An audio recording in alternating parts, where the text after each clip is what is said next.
Okay, Wow. stop YouTubing now. I know. I learned all kinds of stuff about grass on that Freedom Factory episode. That was a great episode. Listen here now. I don't even have my show notes up.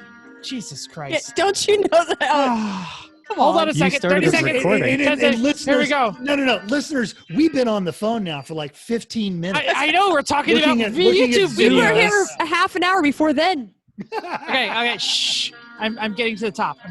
Please. I'm almost there. You're gonna run out of music I'm almost there. soon. No, I won't. Welcome to Everyone Racers, a show designed for the world of low-dollar racing and oddball car culture. It doesn't matter what kind of Lemmy Champ or Lucky Track Dog league you run, SCCA or NASA, we won't discriminate, as long as you drive it hard and built it yourself. Join us each week for tech discussion, tips, tricks, news and notes in the world of amateur endurance racing, and whether it's on the spot, hella sweet, or we're lucky enough and we get a new segment. We're sure you'll giggle a little and learn even less. Everyone report to the paddock. This is Chris. This is Chrissy. I'm Jeff. And I'm mental. And we are Everyone Racers. Thanks for coming back to a sub-leader say-out episode of our podcast. It's 133. If you're not driving a car, because you're probably not driving a car, because we're all on coronation, you should just right now give you 3 seconds, open your bingo, open the show notes, open your bingo card, because maybe you'll get bingo. And if you do, we want to hear about it because that gives us something to talk about and we'll be excited for you. So, Yeah. Coronation. I am so excited by this new word. I didn't read ahead, obviously, because I was totally surprised by it. yes, I didn't write it. Sorry. It's fine. It's fine. It's great. It's a word. I don't know if it makes me any happier about quarantine. It doesn't, but that's okay. It sounds fun. Sounds funner than it is. Coronation is something I found on a meme. It sounds funner than Well, it's it not like is. we're actually having a coronication. I mean, all of us No. still are working. No, like work-life Full-time balance and is like stuff. out the freaking door. Yeah, it's worse than normal for you. Mhm. Anyway, Yeah, okay. it is worse than you. Yeah, no, my life is. I literally work about half the time. that I- Let's go right into it. Jeff, Okay. what you working on? So this weekend we had the Coronation new children's fun called a drive-by birthday party. Raise Okay. your hand if you're familiar with this, because we're on video now. I have heard of this. I've heard Okay. children doing Chris, this. so Chris didn't raise his hand, so I'll explain it to him. Since you Yeah. can't have your friends over at a birthday, you all just get in the car, drive by their house, honk the horn, and wave. Put up a while flyer the- that says they sit on the roof and they put up a poster board that says "Happy Birthday" and everybody waves. Yes. Yeah. Can we have a drive-by work weekend where I just park outside your house and yell at you what to do? when How And wide? No. It's not drive by if you're parked. So it's got to be like a. Loosen the engine mounts and Well, they say drive by, but you actually stop and Yeah. like honk and yell at each other for a few minutes. Which we can do. Happy birthday! Thank you. I The, brought my dog. Did you see? Yeah, he's cute. Okay, we're gonna go now. The teachers at my old school, and then also some of the teachers here have been doing that. They've been doing teacher parades where they drive around to their students' houses. Yeah. Hmm. So anyway, Your background just shifted to a new level of odd. I know. For those of you who don't know, since we are on Coronation and the Zooming of America, we've started video recording these episodes. We hear the sound might be a little better. So go ahead and report to us if that is true. But eventually these will hit YouTube, so you can go back and Oh, see they us. are? I did not. Yeah, no, That's fine. the Dress idea for is this. so like when instead of holding our phones up to the camera, we can actually now cut away with me, children, as we come over here and look at the internal combustion engine, and we'll be able to bring up when we're talking about, oh, hey, that car looks really cool. Sure. We'll be able to reference that on YouTube. So I'm Yeah. going to just keep talking about what I'm working on. Please. Yeah. So on Saturday, I was bringing my new elliptical from the garage to the house where I plan on working out. Yay. And it didn't really fit. So we got it like wedged in the stairs, and like my wife yelled at me a lot, like, I told you to take it apart. I said, no, it'll fit. It was a lot of fun. But in the process, I dinged my back. No, you didn't. Like, No. Nope. You dinged your back So- sleeping on the couch after you yelled at your wife. no, actually, because it was later that day where I was like, man, my back really hurts. So Sunday became a light working day, including I finished all the wiring project on my Titan, and I stared at the Z and made a plan. We're staring at the scene and they get to work with it. Stop staring and start retching. Yes. Go ahead, So, Chris. Chris needs to talk here. No. That's all. I knew there was some kind of excuse, but I didn't hear from you at all on Sunday. That's was gotten done. I But was we like, made well, we made a what's- bet. You didn't say this. We made a bet. We said, I did car work. I just didn't do Z work. and you said how much on Saturday? Oh, I'm mowing the lawn. Oh, I'm doing things outside. And somebody, I don't think it was either one of us, said, what are you doing about the Z? And I you're said, like, "That's yeah, Sunday." Yeah. what did you do on was my plan. Sunday? Hurt his back and stare at it. That was his plan. No, I That's did the more than worst stare at it. excuse. I took I finished the Titan, which was important because it was all over the place. So like I couldn't actually like drive the Titan because the interior was apart. So I did all that, and then I like took the hood off, pulled the intake tubes, and kind of like rattled the radiator, going, "Oh, I'll pull that, and then I'll pull that, and then I'll pull that," and then it was dinner time. So I really thought you would come up with a better excuse. I'm No, kind of there's no disappointed. I'm kind of disappointed.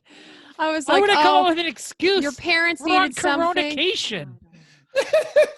Jim wanted his snow tires off. Right? Like your Something like parents that. needed No. something. Jen No. needed something It to be was- fixed. I don't. Do we have to, Comet got out, went for do a we walk. do we have to not curse because we're gonna someday be on YouTube? I don't know. Yeah, I see cursing. I see cursing on YouTube. So at some point, I developed a bad case of the fuckets. That time was in 1988. It stopped since That was then? it. That was it. So Oh, okay. that's the end of my story. Mental. Tell us what you're not working on.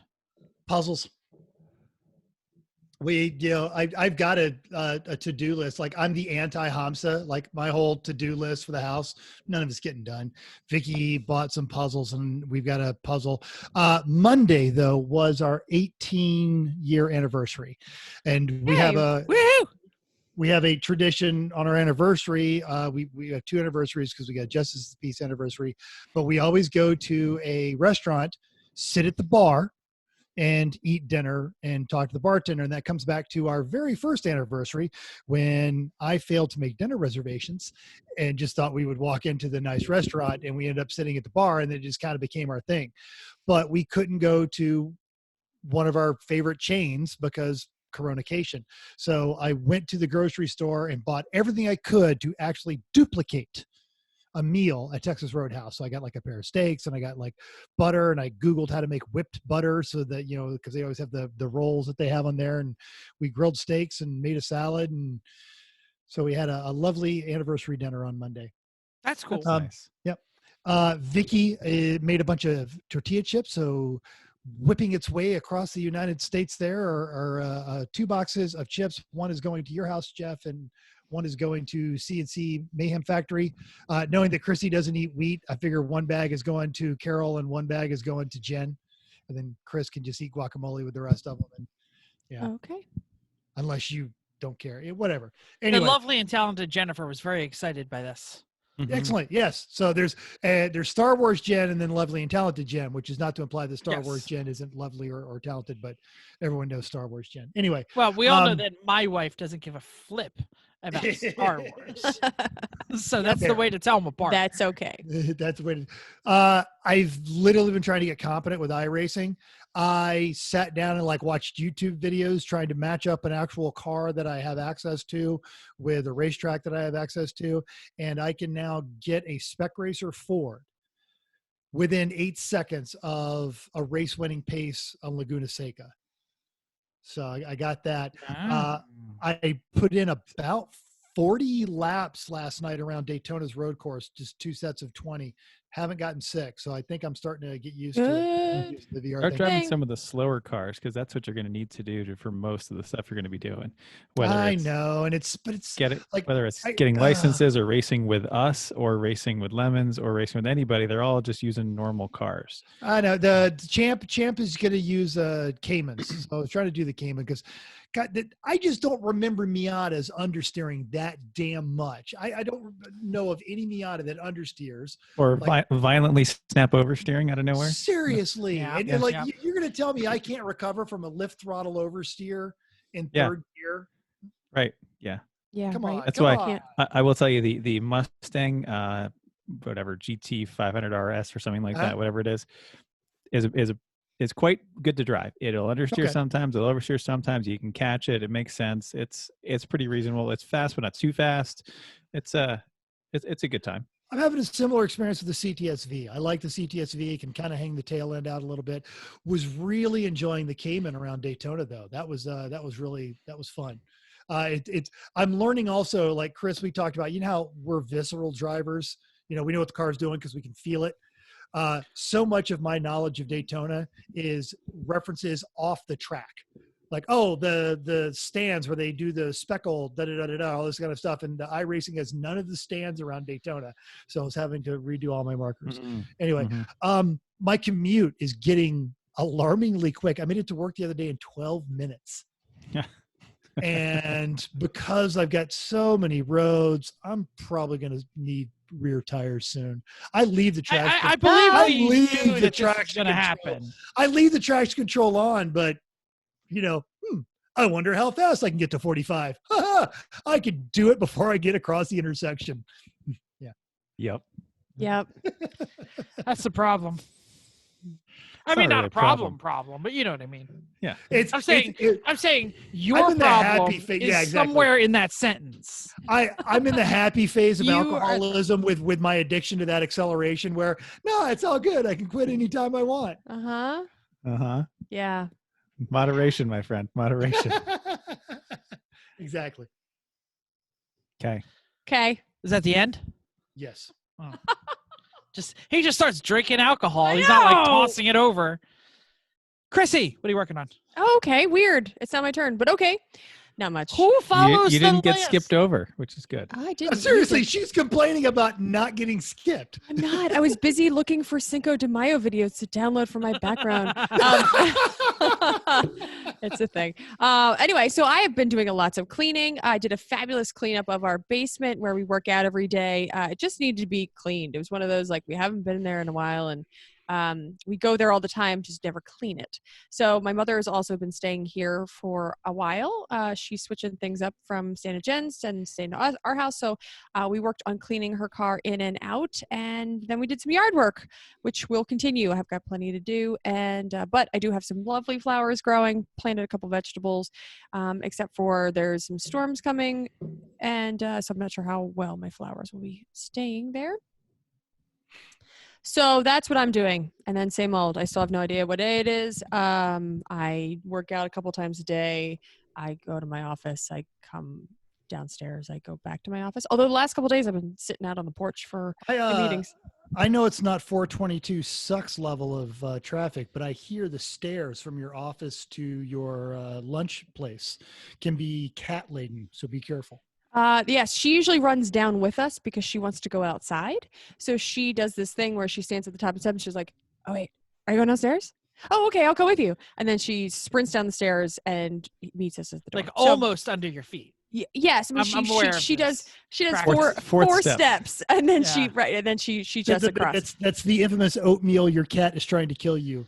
Yeah, you're not wrong, but she's pretty nice, so it's not so bad. So I don't know if you're still getting notifications or if you sign up for the level of notifications from 422sucks.com with my wife, like my wife does. Yeah. She is amazed how many major accidents still seem to be happening. on Yeah, that road. yeah, there is. She's like 6-car accident. Who the hell is going to work? It's only 6 cars. Although I did see a really bad, somebody had posted a video of somebody who was, it was actually a rental U-Haul truck, just like the F-150. Yeah. No, but it's the F-150, and it passed on the shoulder, and there are 5 cars on the road, and this dash cam caught it.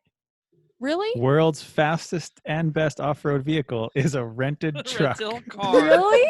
You can rent this mother for $29.95. Rent this mother for $29.95. And you can pass on the shoulder because apparently that's okay. So anyway, yes, people still dumb out on 422 sucks. So that's all good. I think I mentioned this before, but I got a meme because I signed up after you guys mentioned that, and it was something and it said, "Be like 422.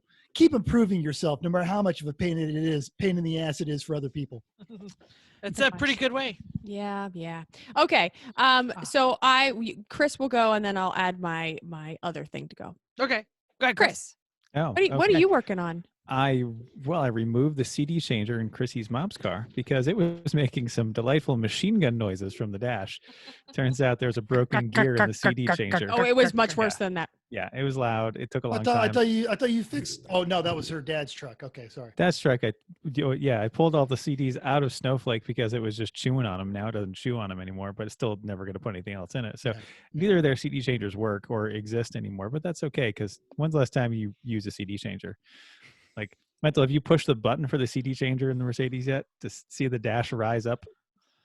No. Okay. But I'm gonna now. No. Well, but I did use the navigation on my drives out to California, and at least at 4 times, according to Mercedes, I'm just covered in sand. I'm in the middle of the desert. Yeah. I'm on roads that don't exist. I never even used it. But anyway, the chrome button right under the hazard, the half the dash pops up and out to do the CD changer. Anyway. I did not know this. Oh Yeah. man! As soon as those very CDs exciting. from Snowflake get here.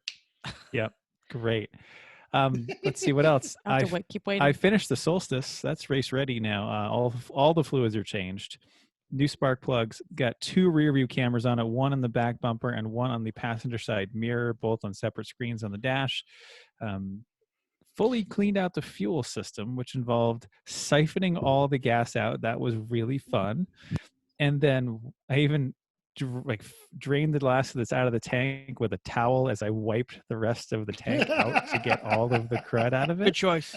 It is perfectly clean inside now. Then took the tire fuel pump assembly, which is actually kind of a neat unit. It's got the pump with its little sock thing, and then uses some output of the pump to create like a Venturi system to suck fuel out of the bottom of the tank. Anyway, it's pretty neat. And so then it has a cup it sucks fuel up from the bottom of the tank into this cup. That cup then has the pickup for the fuel pump, which then pumps it into a swirl pot. And then out of the swirl pot, it actually goes up out of the tank. So like it's a pretty complicated and good design for a stock fuel tank setup. So anyway, let's see video. what else. Do you see that video? Yeah, I see the video. I saw it before. I can't tell what you're pointing at. You're pointing what's on your screen is in a different spot than what's on my screen. Thanks. And really, you're pointing at me, and I have the most boring background of everybody. Yeah. What else did I do? Hood pins, and I put a big plate over the giant hole in the hood that the previous owner had cut in it. Now moving back to the kitchen for one more product to trim out the fridge. And I'll get working on ordering some trailer upgrades. Started getting ready for Lemons. What do you get on your trailer? I'm insulating it and wiring 110 in with a separate panel for 110 that'll also switch back over to DC so that I can have LED lights in it that I already bought, the strip lights. Yeah. Ooh. I want this. And also be able to plug in the generator into the side of it to have the 110 go with a battery that'll then charge off of that. Very excited Anyway. about this project. I can't wait. And then the air conditioner heater combo has got to go in too. So. This is not. Anyway, trailer upgrades. And last, sorted some paperwork snag on the E400, but that's all set now. And it's apparently now on a truck. Woohoo! Yay, let's get it. Not that I can register it when it gets here, but we'll have I would it. hope, though, like at least there's an arrival video on the E1R Instagram account. Oh, we'll do a unboxing of my. This is all I'm car. saying. Seriously. So you'll, if you send it, me and Jeff got to figure out how to do video recording anyway, right? It's Ryan's world. Okay. All right. That's it. What are we doing Chris, now? you said you Oh, had to go back no, to Yeah, Chrissy's got something to talk about. We're waiting. Okay, so every Thursday, we put a theme up. So somewhere between the 4 of us, because we like to play themes or something. And then Because we're bored. Because we're bored, right? We So are last bored. week And we put the theme to our race group. So we have a Slack group with a whole bunch of us on there. We all participated. So I decided let's just put this out to everybody. So this theme we're going to so for tomorrow we are going wear green. Which is today for the people listening. Yeah, thank you. Sorry, Thursday. On Thursday for 9, please wear green. Could be anything. Could be a hat. Could be a, I don't care. Shirt. Light could be suit. whatever you'd like to wear. But I'm thinking about green when flags go green when we are going to hit the track next. So wear something green, and then we will make a post on our Facebook, probably other ones too. Also, tag us. Take a picture of yourself wearing the green. Tag us on the Instagram, and with the hashtag green. So did you discuss this with my wife at all? Because no, she is teaching her college class, and on Thursdays she's doing theme day, which is how we started the discussion about theme day. Yes. Tomorrow is wear your favorite color day for her students. Oh, okay. Well, so it totally fits. It does fit. Okay, so it's where if you're a racer, wear green because we're thinking about the next time we're on track, and we'll post up. Awesome. That's it. News and notes time. That takes on a whole new meaning with all those dudes dancing behind you. That's interesting. All right, so we get it. iRacing, it's kind of the new norm for not just the professionals, but for us amateurs as well. I think tomorrow we're trying to do a Lemons event. We're doing a Thursday. Yeah, it's the first one. Today, when you guys are listening, I may have missed the cutoff on that one, but I know a bunch of us are doing the iRacing Lemons event. I'm trying to get my license so I can do the Champcar event at Daytona this weekend with Fat Crack Racing. But the professional world, which they just did IndyCar at Barber, and NASCAR has kind of embraced this. It is starting to have some actual serious implications. NASCAR professional Bubba Wallace lost his real world sponsor, Blue Emu, the ointment, after rage quitting the virtual Food City Showdown at iRacing Bristol Speedway. And when I say rage quit, I mean literally this dude, straight up just, that's it, I'm out, and then shuts off, hits a button, immediately resets in the pits and goes, I'm out, peace, and shuts it off. And then everyone starts giving him a hard time. So he takes to Twitter and starts mocking people that are mocking him right up until his sponsor, who is a title sponsor for NASCAR now, went, we don't like quitters. You're fired. So nice. Yeah, I heard from some people who know more about NASCAR than I do that it was more the Twitter than the rage quitting. Like, if you can't be nice to the fans who are interacting with you, and that's a much bigger problem than quitting a game. You better embrace your inner Dale simulation, not a game.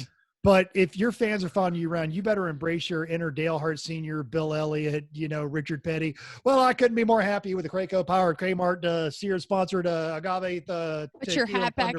Put your hat on as soon as your helmet comes off. Play the game, man. Right? Yeah, exactly. Jeff's got but they're not paying you. That's for sure. Don't forget, Grosjean's in training. Yeah, no one ever makes money. Even if you're the winningest racer in the history of racing, you don't make money winning races. You make money by getting people to pay you to put their name on the side of your car and the side of your helmet. Truth. We've got links to both the Rage Quit and the article on our show notes. So y'all know I love the Harbor Freights, right? Don't we all, baby? Yeah. So I have at least 8 Jackstands in my garage, and I'm sure most of you people have about the same amount out there. Most of them. Some of them are Harbor Freight, but not most of them, I would say. But hat tip to our buddy Brian Medford from the Napa Know-How blog, because he keyed us up that there's a Harbor Freight recall on some of their Jackstands. So there's the steel Harbor Freight Pittsburgh Jackstands, which are the red ones, which are the ones Chris and Chrissy have in their garage as we speak. 450,000 of them, the 6-ton heavy-duty style, part number 61197. The ratchet teeth on the Jackstands may not sufficiently engage the pawl to a sufficient depth, possibly causing the stand to fail under load. Harbor Freight is planning on notifying the owners, and dealers will provide a gift card equal to the shelf price of the Jackstands free of charge, but without a timeline. And who the hell is going to get to the Harbor Freights anyway because of the COVID? So I guess you could call them. There's a 1-800 number. There's a link. It'll be in the show notes. Chris, you had something to say? I don't have those at all. My 6 tons are much older and not Harbor Freight, and they're fine. Okay. I have a set of 3-ton Harbor Freights, but I went out today and looked. Different part number.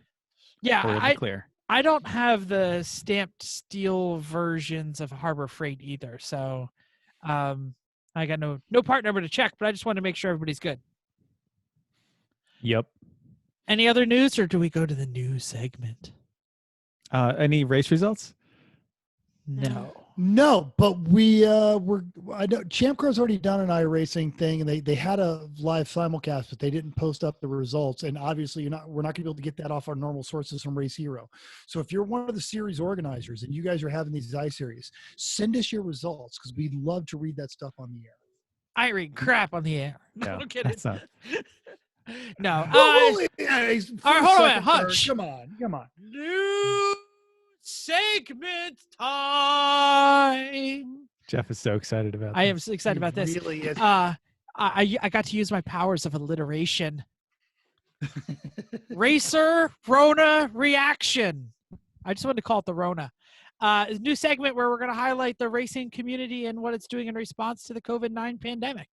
Send us your stories if you're out there doing something cool, helping your neighbors, helping the world, or just doing something really stupid out of pure boredom. We're going to talk about it. Yeah. Who else? I'll do one just to show. We talked last week during the live show about the trip that Dan Sykes is making to Manhattan to volunteer as a nurse in the hottest spot in America. Mm-hmm. Well, he is video blogging his experience, and it's pretty interesting. On day 2, he was called a crisis actor. So this is proof that it's available on the internet. Check it out. It's on YouTube. Subscribe. World's Fastest Fat Man is his screen name, YouTube name. It's good to know. I am staggered. We've all known Sykes for how long? You know him better than we do. Okay, I've known Sykes for 5-6 years. The notion that him of all people that they would call a crisis actor, that guy's about as far away from a crisis actor as you can get. Yeah, this is a guy that is still racing an ancient 5 Series in AER and still doing quite well with it. So, there it is. Check it out. The blog is interesting. We already mentioned iRacing, so I'm not going to mention that again. Lemons is going iRacing. We all know about it. Virtuallyslow.com. Cool.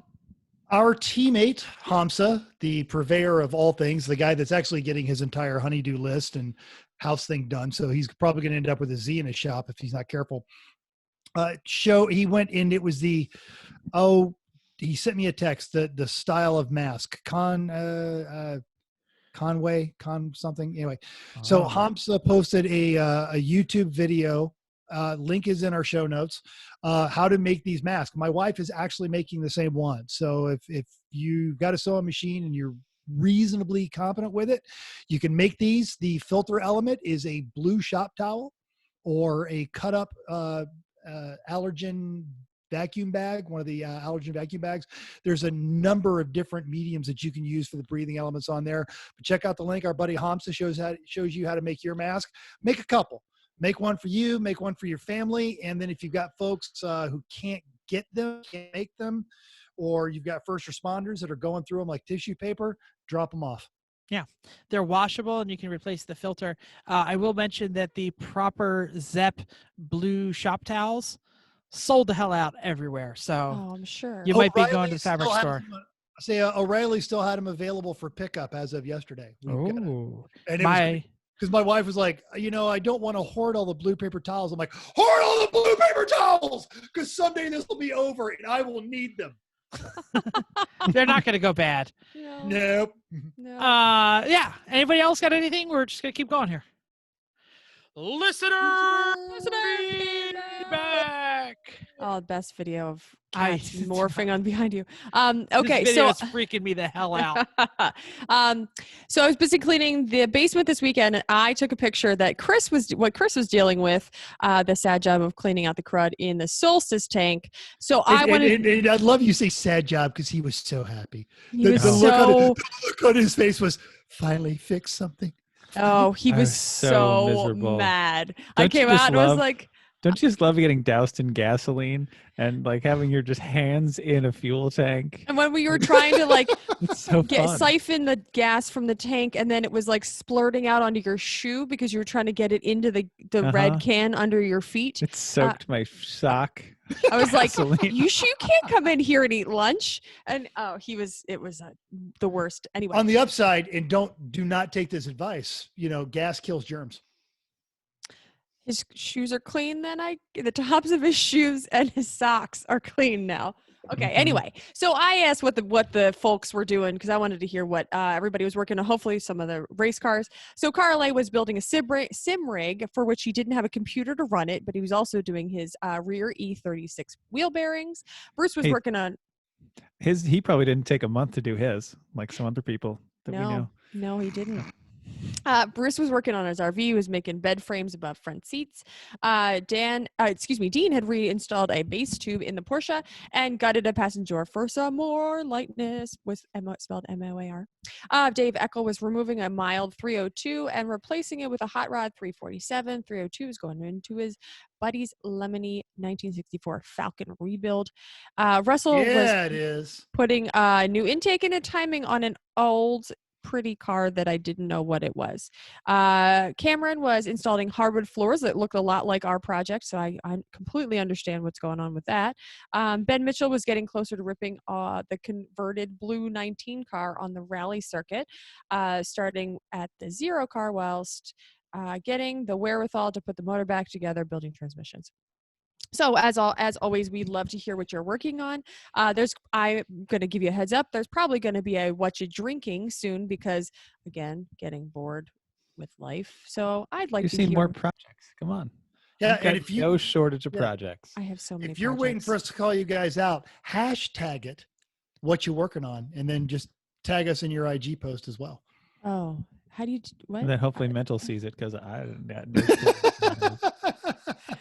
So, yes. And I hope you're drinking while you're working on those car and house projects. So thanks, guys. Yay. Yay. Sorry, my next. I'm doing notes down below. Well, Somebody I has. mean, someone always thinks you're next when it comes to sending you birthday cookies. Hi, Carol. Hi, Carol. I was going to say, hi, Chrissy's mom. We'll see lots of her. So Hi, Jen. Oh, that's nice too. Because she still listens. she does. So she's going to become the favorite. Oh, burn. Oh, Yeah. When Vicky was making the corn chips, I'm like, hey babe, could you make these and send to my friends? She's like, why are you spending money to send chips to friends? Why don't we just like go to Amazon? I'm like, but these are homemade chips. Your homemade chips, they're better. And she's like, but it's just going to cost money. I'm like, how many of Chrissy's mom's cookies have you eaten? Well, I got these boxes. I think we could probably send them in these boxes. Right That's awesome. Barter. This is what we're doing. Barter. It's exporting goodwill. Totally.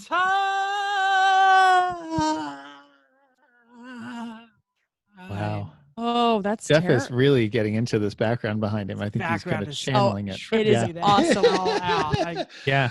When this goes to YouTube, for those friends of ours who intake organic mood altering substances, don't watch Jeff's background, man. Just don't. I was gonna say, or do and you'll get it, because all these things I just don't even get. I'm like, what's even happening here? It's tiring. all of a sudden now there's Ned Flanders behind it. Yeah. All right. Figure it Well, out. speaking of Ned Flanders, we're trying to figure out how to stay cool today because no one's as cool as Ned Flanders, really. That was a great segue. That might have Thanks. been the best ever. I appreciate that. So we all run our terrible cars really hard and abuse them in ways they were never meant to run, or with engines that just violate them that they were never meant to have, or mods they were never meant to have. So really, the stock cooling system probably isn't up to it. And if anything, over the years, the most failures I've seen in lemons have been cooling related in one way or the other, or at least they could have been helped by cooling. So we're going to talk a little bit today about how to optimize your current system and then how to improve it. Really discussing today the water and oil cooling for the engine only. The similar principles apply for other things, but we're not going to get into trans coolers or diff coolers or cool shirts. We'll do all those things probably another day, especially cool shirts and coolers. That's a nice topic. Yeah, we're going to do that someday. Mm-hmm. We're talking about the motor cool today. Yeah, exactly. This is going to get kind of deep. Some people are going to love it. Other people's eyes are going to glaze over until they have a problem, and then they're going to love it too. So bear with me on this one. All right. So first, we're going to think about the system in general, understand it. So the engine is putting heat into the water and oil. The radiator or the cooler, whatever it is, heat exchanger, is there to transfer that heat to the air. So you need to make it as efficient as possible. First, check your simple things. Is your radiator core clear of debris, or does it have a whole bunch of fin damage? Like, is this the corroded, crappy one full of leaves that you pulled out of a field? That's not getting a lot of air through it. It's not going to be efficient in taking the heat out of the water. So look for that. You also need a good cap. It needs to be on the radiator to pressurize the system, because the pressure raises your boiling point. So you use a higher PSI cap if you can. That'll give you a little extra headroom on top. Now, if you have a thermostat, you do have a thermostat. And what that does is controls the flow based on temperature. Now, generally, I suggest using the stock one because you can use a lower temp one, but all that does is lower the floor of your cooling range. It doesn't raise the ceiling. And we need to make sure that we've got enough of a ceiling for your capacity. So usually a lower temp thermostat is just kind of a Band-Aid. It's not really fixing your problem. Never run without a thermostat at all, though, too, because all the flow of the system will be all out of the design specs for everything. So at least put a restrictor plate in if that's the way you want to run. But we've run in every car we've ever had a stock-ish thermostat and never had a problem. Before everyone gets into this, because we've had beer-fueled discussions sitting around the campfire about this. And there are people that are right now adamantly disagreeing with you. No, the thermostat is restrictive and it keeps the water from flowing. So please explain, because we all know that you're the mechanic smart guy on this one.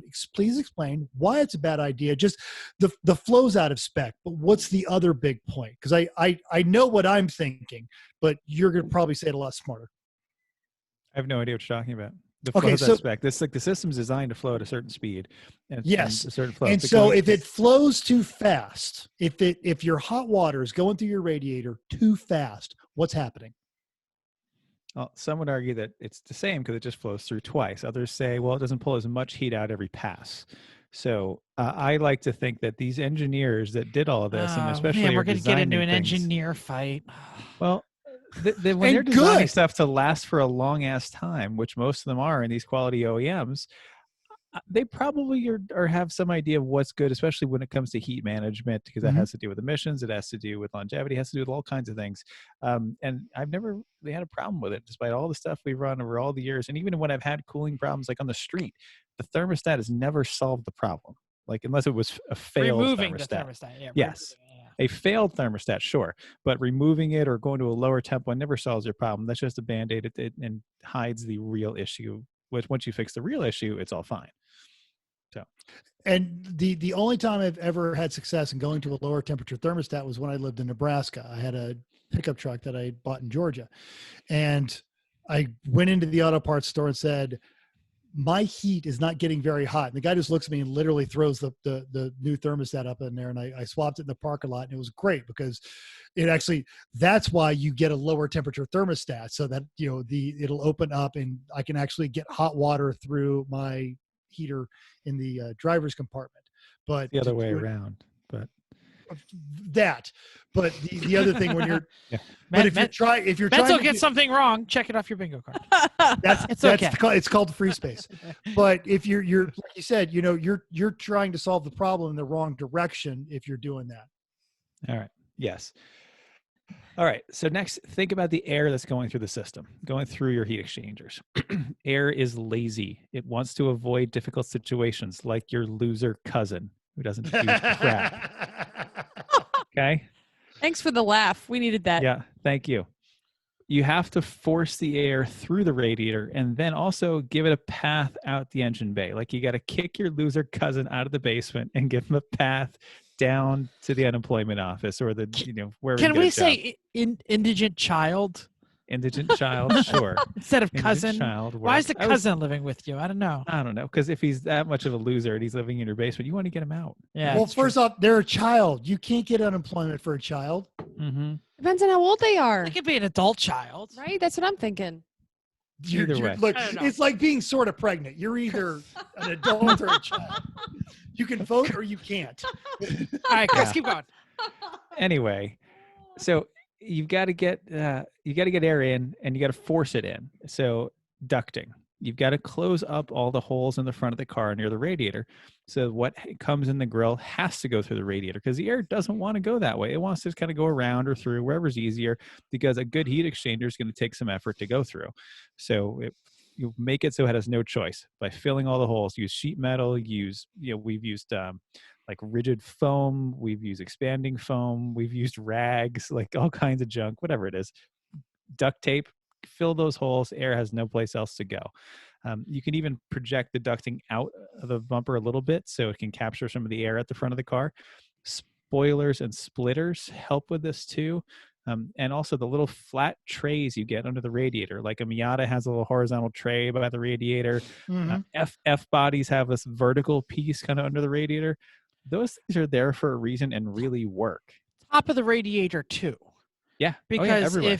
if there is a gap between the core support and the radiator itself, you basically have to think about the high pressure that is in front of the radiator. Mm-hmm. And if that high pressure has a way to go around the radiator, it is not working. Yep. So and all those little things matter. Make sure you have them there or put something else extra on it too. You also have to get air out. The air is coming through the radiator at high pressure. It's going now into the engine bay. If it stacks up in the engine bay and has no way to get out, it's not going to be able to get in the front of the radiator either. So there are things you can do with that, like make hood extractors in the hood. So if you want to see a good example of this, ever stop by and look at our RX-7 Betty. Has one of the nicest looking hood extractors I've ever seen. Yeah. It's amazing because that guy that built that car was really good with sheet metal and it is gorgeous. So it's just where the hood ducks down behind the radiator to help give a low pressure air for the air to get out. That also actually helps generate downforce because the air is going over the top of the car then too. Because downforce is what really Betty good. Needs. Yeah, exactly. But it also makes the Rain-X work really good on the windshield. It does. Yep. The other things you can do are like vent the fenders so that they create a low pressure area at the bottom of the fenders behind the wheels. That sucks air out of the engine bay too as it goes by the side of the car. Yes, Jeff. A lot of the stance guys are venting the back of the hood. They're just like stacking, I guess they're flat stock or whatever, and they're extending the back of the hood mounts so that the back of the hood pops up like a cowl induction, except it's not inducting, it's trying to vent. Yeah. Worth it, not worth it, good, bad, indifferent. Tell me. It works when you're standing still or close to it. Because then the heat will just rise out the easiest way.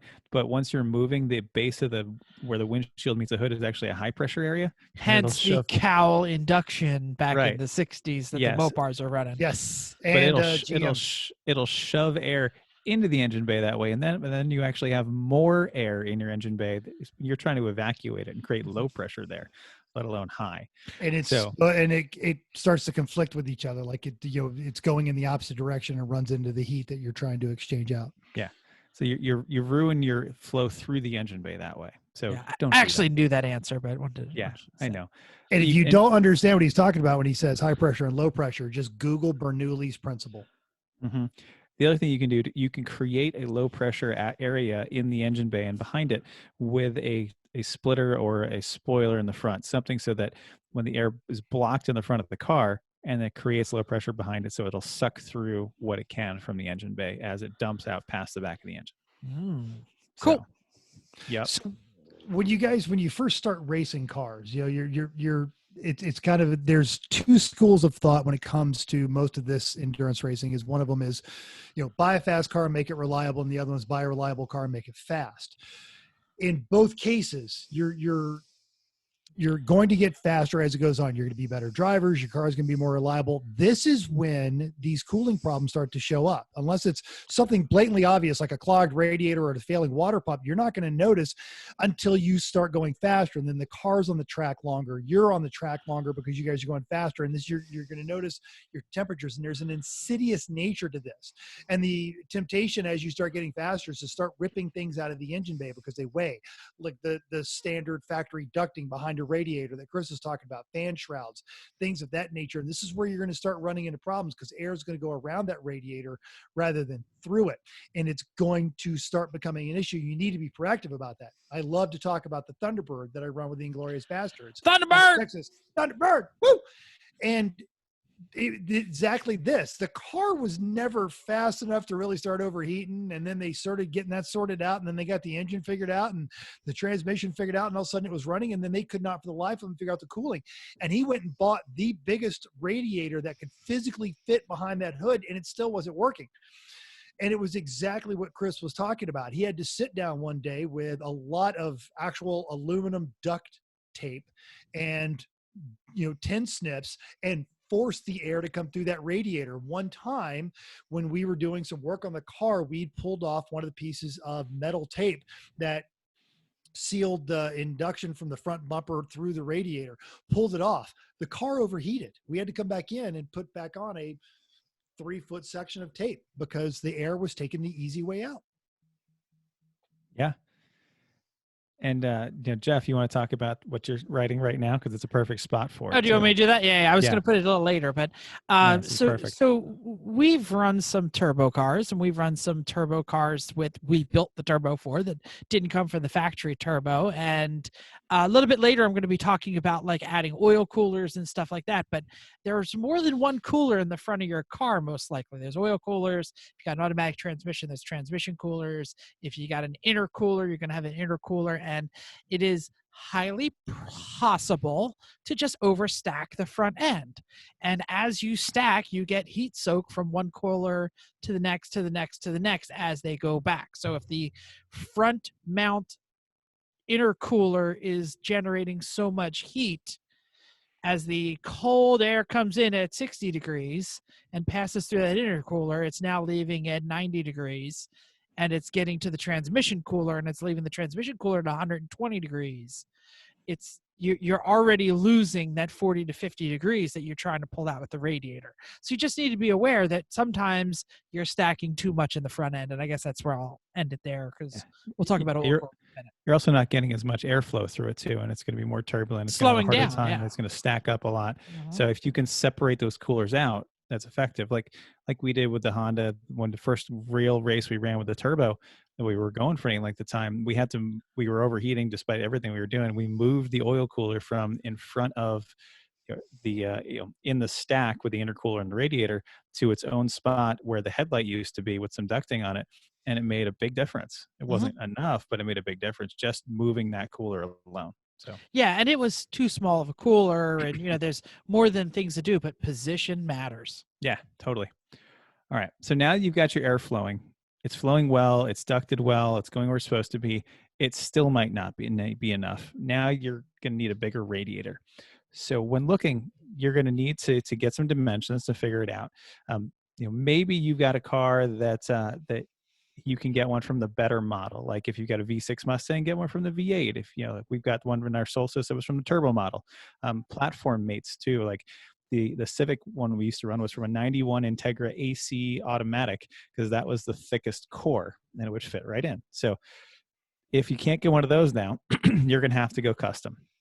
So go to this, or whatever your space you can have for the radiator, even think about what you have to cut out, measure what that box looks like. What is your width? What is your height? And how thick can you go? And the thickness matters a lot too, because now you need to add your fan onto it. So think, where is it? Can it handle a little bit more in one side and less than the other? You have to look at all that stuff. So you also need to know where the inlet and outlets are going to need to be, or at least where they can be and be tolerable. They're always going to be on one side or the other. Sometimes they're both on the same side, and you need to know that to pick it out. So from here, go to Summit Racing, go to the radiator section, and you can start narrowing it down by dimensions. Put in what as close to dimensions you can. Use a broader range to start off.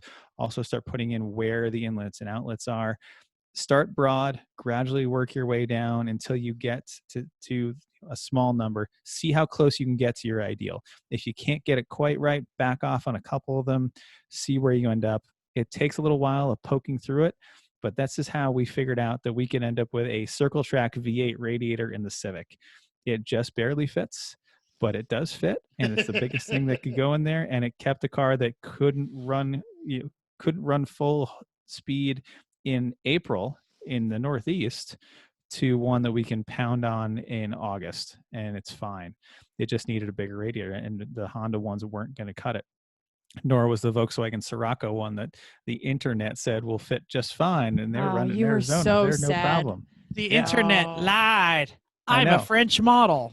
Buongiorno. Exactly.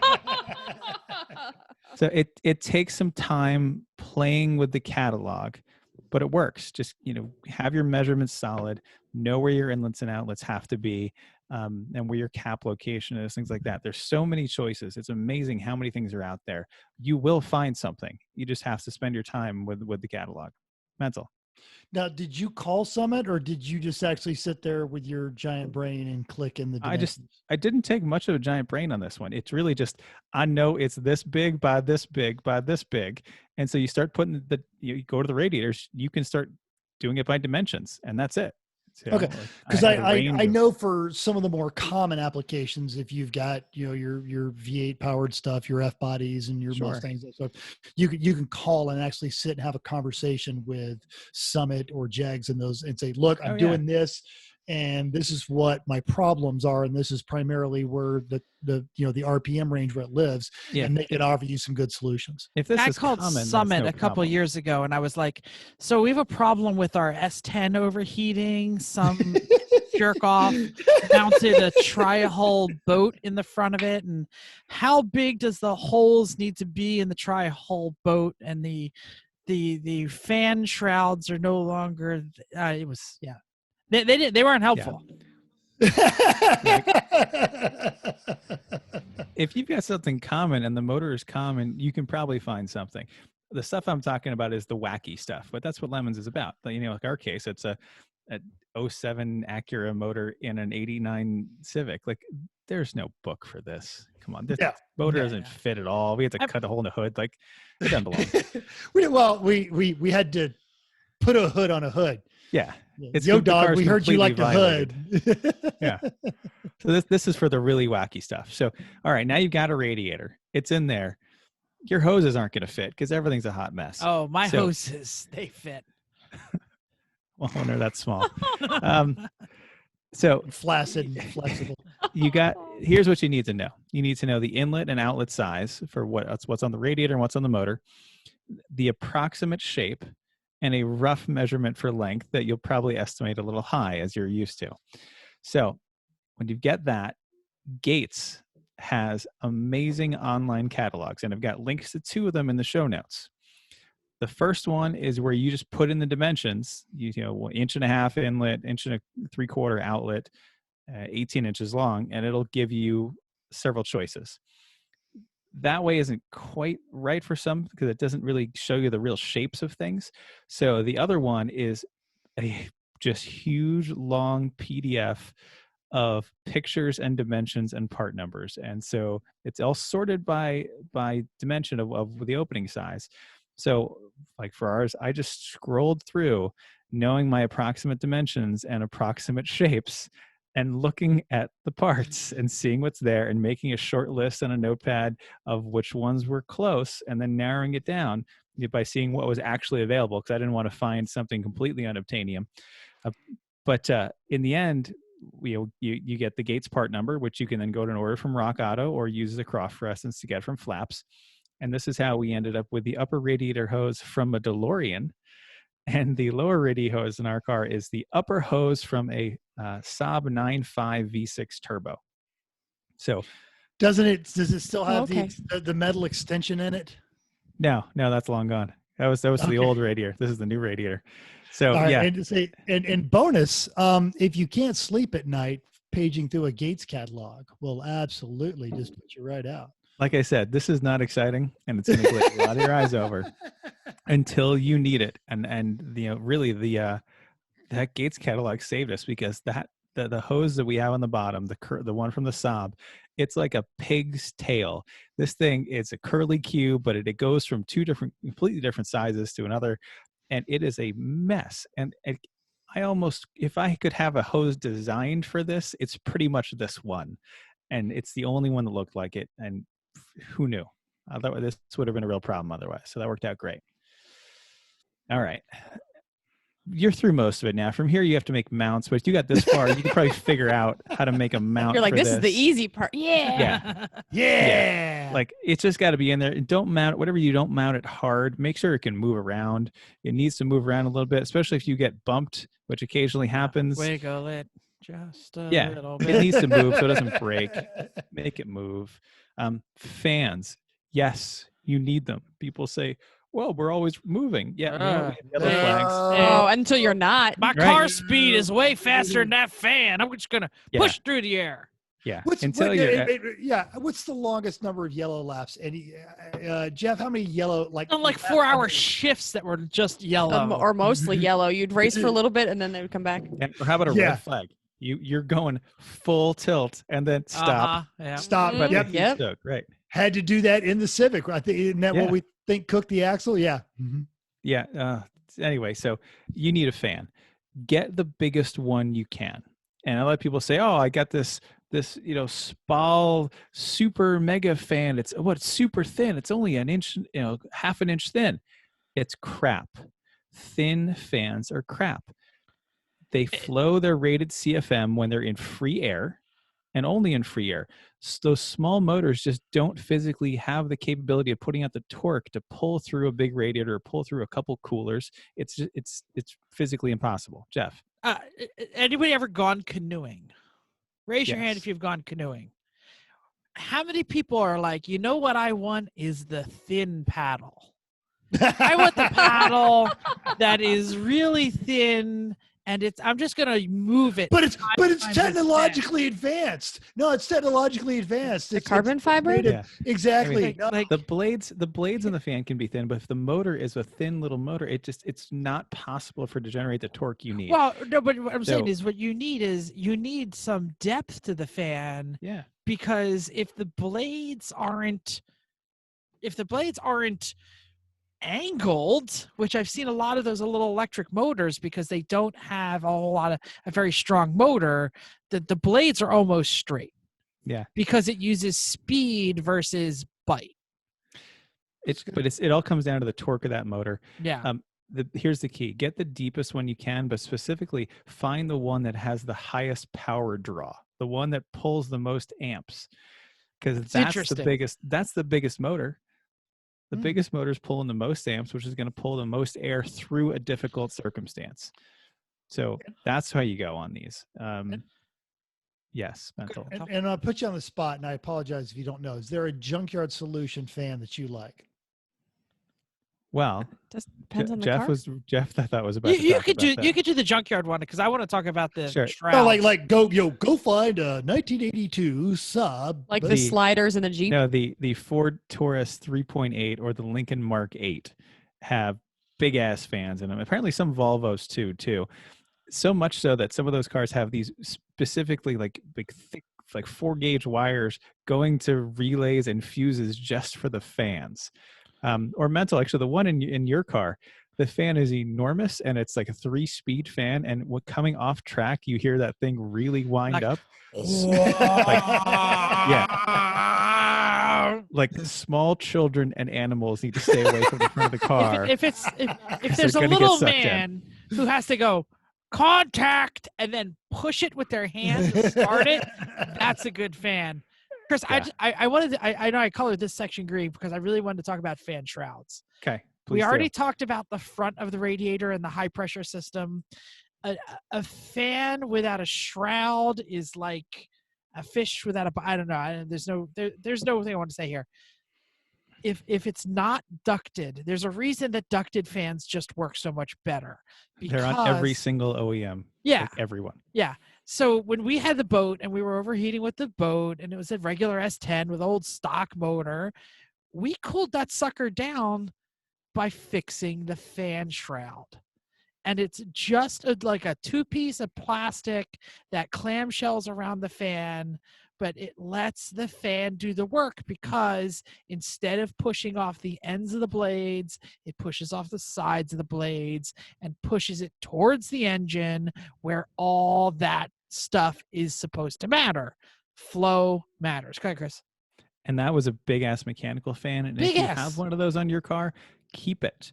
Keep it. Put a severe duty clutch on it. Yeah, it's going to cost you a couple horsepower, but you know what? It is never going to fail. Yeah. And you're always going to have all kinds of speed. Greatest thing ever. Flex fan. No, I don't want crap flexing. That goes back to my paddle thing. Like, I think I want the flexible paddle, not the rigid paddle. And it's because it's going to flex. It's going to go to the path of least resistance.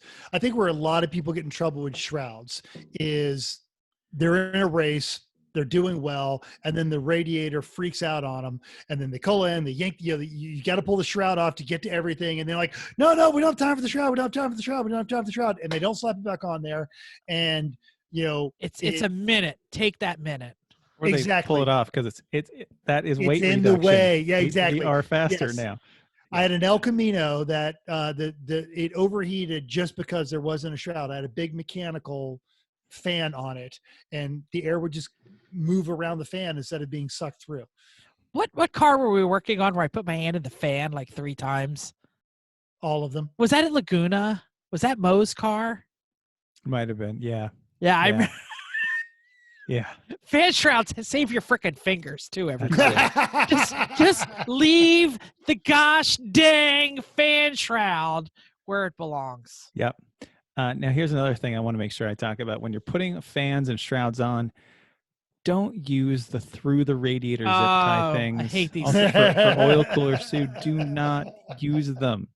Over time, they will rub on the radiator tubes and they will put a pinhole in them because they've got pressure on them. Like it's I'll tell you one application we can use them for in a minute, but anything heavy, anything that moves, it's going to fail your radiator. And ask me how I know, Tom Lamino. Chris,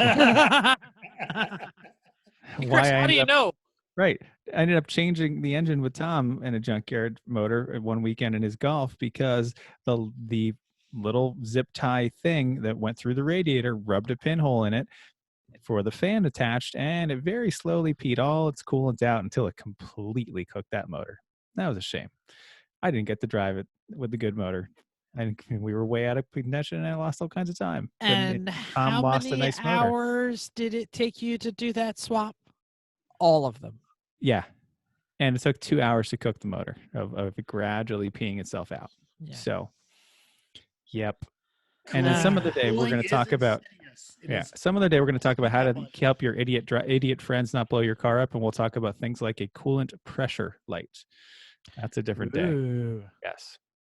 Anyway, lastly, you've got this radiator now. It's in. It works. You want to protect it from various assorted flying debris that you're going to hit. Like, because this is lemons. Well, after this last race, not just lemons. Anything. Every race, yeah. I pulled a rock the size of like a good fridge ice cube out of the radiator. The chicken area. mesh. Yeah, but it poked a hole through the chicken mesh. It popped right through it, like nothing. Mm-hmm.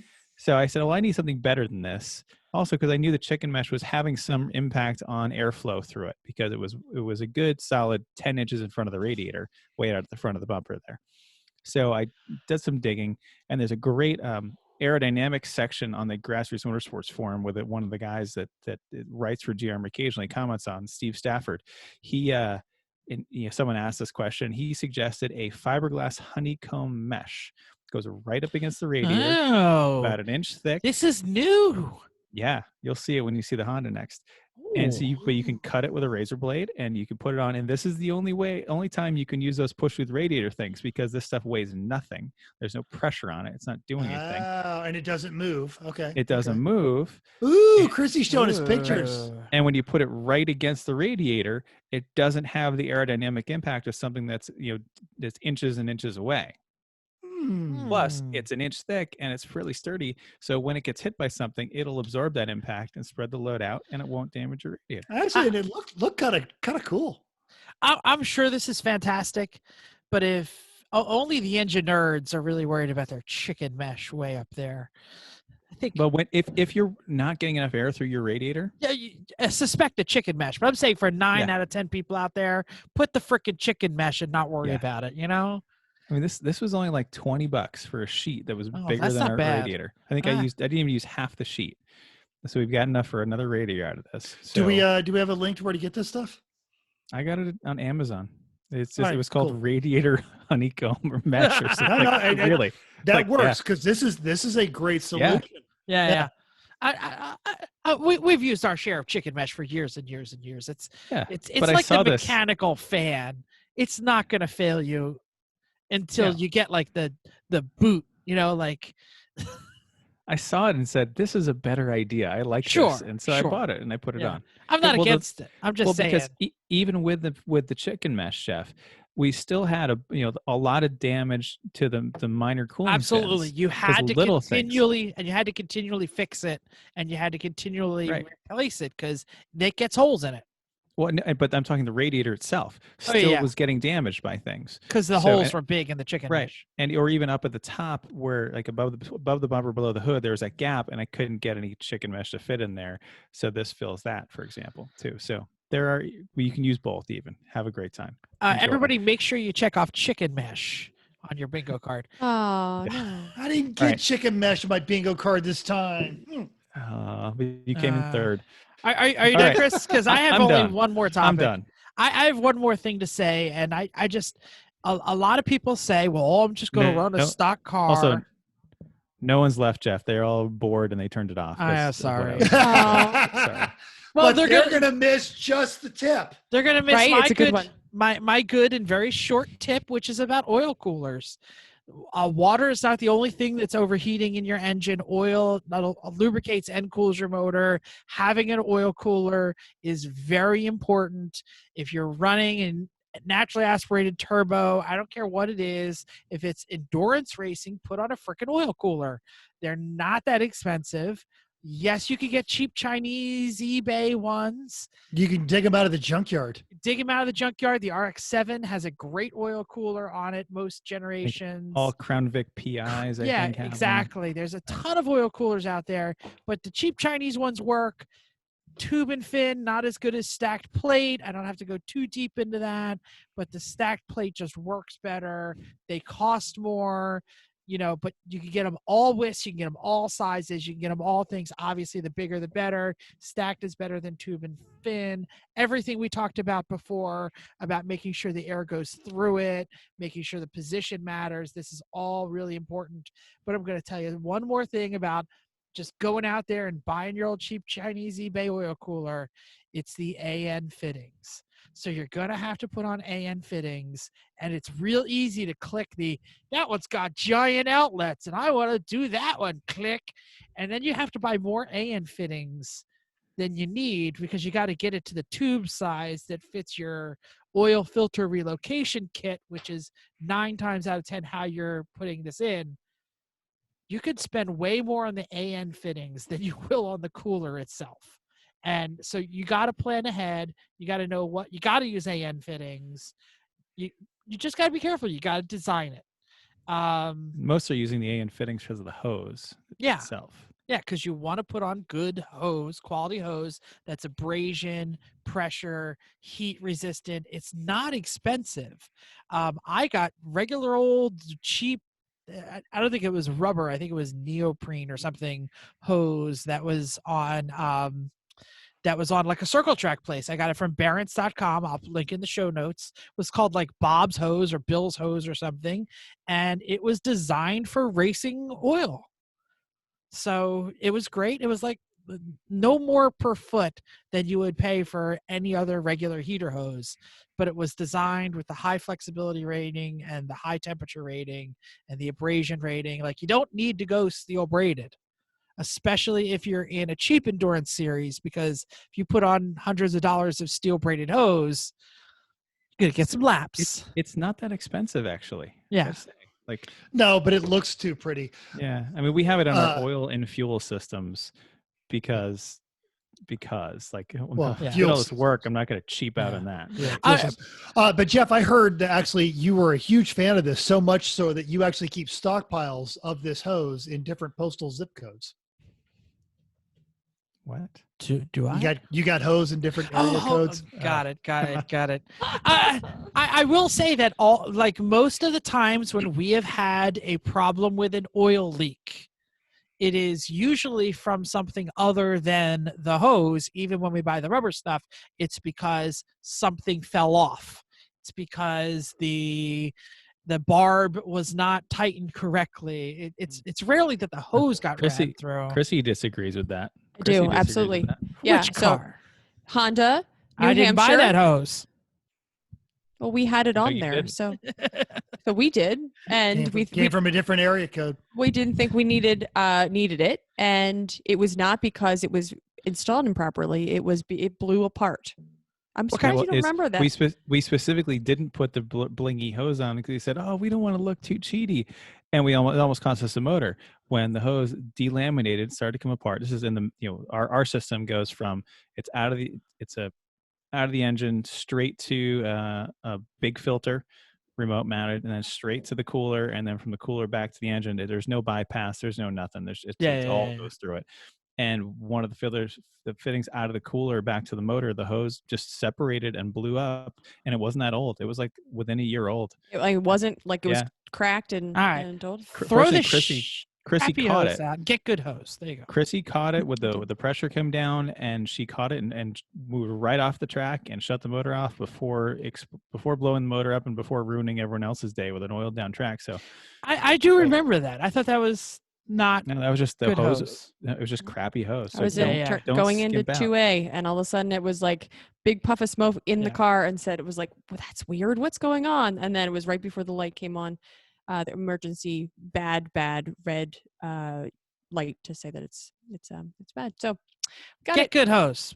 Get good hose. It's worth it. Yeah. Completely. How often should you be replacing these, or looking at like every season? If you buy good stuff, like you can go forever. years.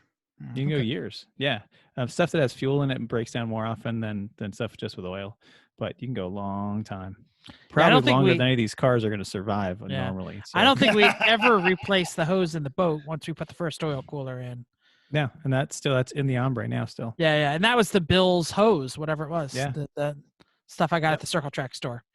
So, but anyway, anything else for the good of the order on cooling, other than how cool is it to dance without a shirt, like the guy behind me? I like the girl that's dancing next to her. Depends on the person. Next to him. That's true. I like watching not the stars, the other people. They're funnier. We've got members of our team who like to dance without a shirt. Several, sure. and some can and some shouldn't. True.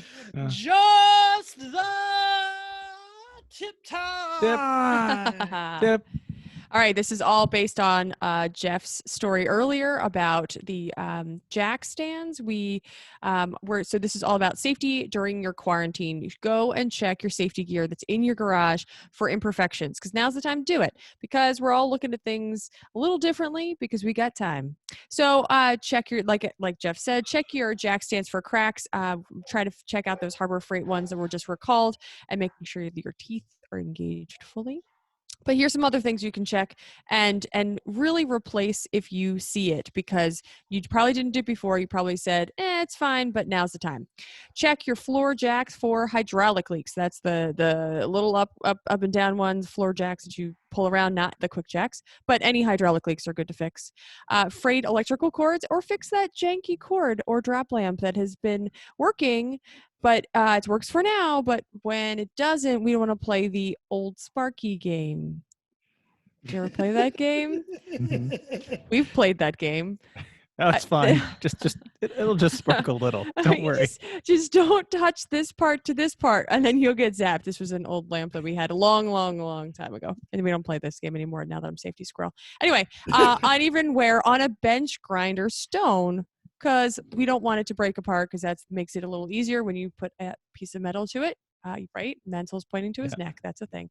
Your compressors. How about drain the water out and check for rust inside? And also check those worn hoses. Cracked or scratched face shields or safety glasses. Now we're getting deep. Make sure your PPE is in good order. And everybody knows what PPE is now. I know. Talk about it on the news all the time. I like when people call it PPNE or PPEs. I'm like, really? Come on. It's like VIN number. No, it's ATM machine. Yeah. Right. Okay, right. Okay. All right. Last one. Fire extinguishers. Make sure they're charged, and then get rid of the ones that aren't. And then I said, how do you get rid of the ones? And we weren't really sure. So make sure you go to your fire department, figure out somebody locally that will accept them, or at least just put them off to the side and put a sign on it to say this is not the right one, just so people aren't. If you ever needed one, you aren't picking up that one first. My local town on hazardous garbage day will take them. Yes, but that's once a year, and it's probably canceled because they're usually in April for Earth Day, and now that's not going to happen. So if you don't have an answer for what you're going to do with that now, at least have a plan and put them somewhere together. Put a note on it. Do something to kind of denote that it's the bad one. Big Sharpie or paint that says "Do not use." It says no. Broken. So when you're half on fire, you understand. Okay, not that one. Please do not use this one. This one does not have enough pressure in it. You could write that. That's what I got. Fix it. All right. Okay. Do we have any idea what we're doing next week? No. We do, but it's not developed enough for us to talk about. It's going to be good, whatever it is, because we've got nothing but time, and we can really develop that topic before next week.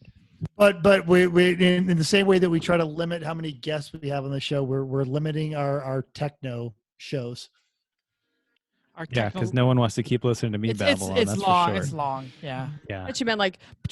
Oh, but seriously, see, this will be one of those episodes that everyone starts listening to in the spring.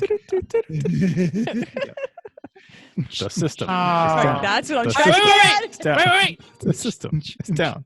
For those of you not watching on YouTube, I am wearing my Strong Badge shirt right now. So that cheat is grounded. Yes. Stop playing Light Switch. Stop playing Light Switch Disco. Thank you for downloading us. We hope you enjoyed this week's edition of Everyone Cools It Racers. We also hope you'll join us in the world of driving, racing, and building as soon as the COVID is gone, because everyone can be a racer, even you. Or iRacing when it's whatever. If you enjoy this podcast, subscribe. I don't want them to take my spot. I don't have a spot in iRacing. If you enjoy this podcast, subscribe. It's totally free. Then go to iTunes and give us a 5-star rating. Even if you hate us, give us 5 stars and tell us why. If you have any questions or show ideas, or you know somebody doing something for the COVID emergency, drop a comment on our Facebook page, Everyone Racers, or email us at everyone.racers@gmail.com. Find us on Instagram or Twitter at Everyone Racers. Thanks again, and until next week, keep the shiny side up. Unless, like us, there is no shiny side, then just keep the wheels down.